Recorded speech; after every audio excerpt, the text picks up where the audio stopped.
दोस्तों, ये जो प्रोटेस्ट हुई थी जंतर मंतर में कॉकरोच जनता पार्टी की, मैं पहले भी ऑन रिकॉर्ड में कह चुका हूं, मेरा वीडियो है। I support your right to protest.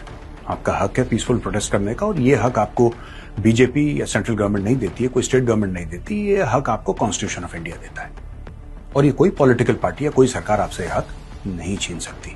Peaceful protest का हक, ethically and morally as Indians you have the right to peacefully protest. लेकिन ये इंडियन आर्मी को गाली देना, ये बात कहां से आई? ये कौन मां बाप हैं जो अपने बच्चों को ये सब सिखाते हैं? And those kids who think it's very cool to abuse the Indian army,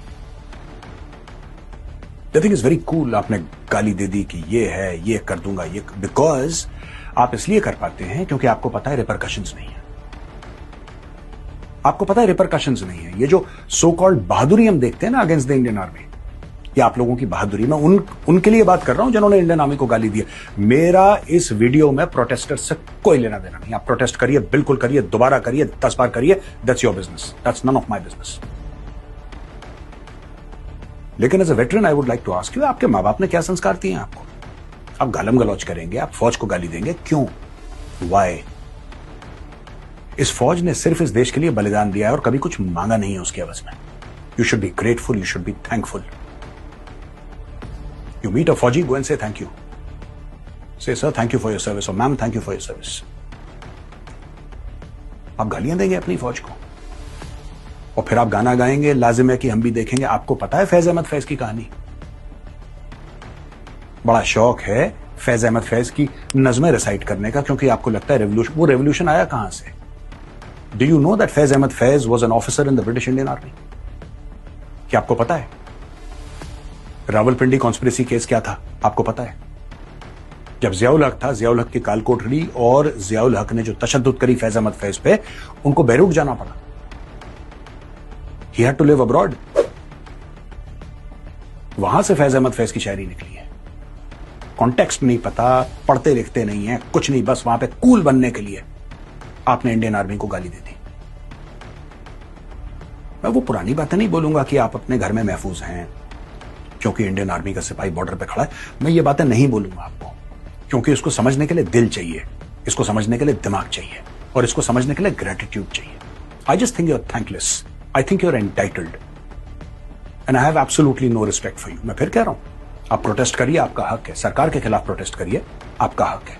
आपको किसी मंत्री का रेजिग्नेशन मांगना है, आपका हक है। इंडियन आर्मी कहां से आ गई बीच में? Whom are you trying to impress? Pakistanis?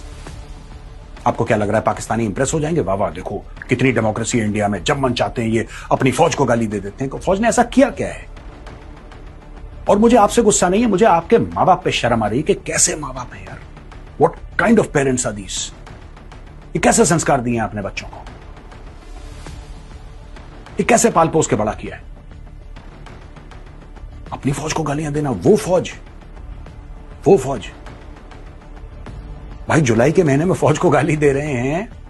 26 जुलाई कारगिल विजय दिवस, 527 भाई हमारे वीर गति को प्राप्त हो गए, कट गए 16,000, 17,000, 18,000 फुट की ऊंचाइयों पे, आपके लिए, मेरे लिए।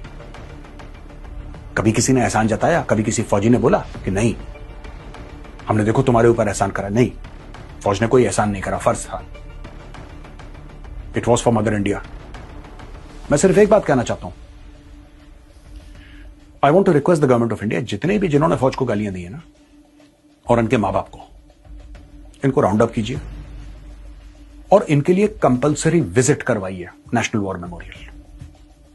कोई सजा नहीं, कुछ नहीं, कोई सजा नहीं।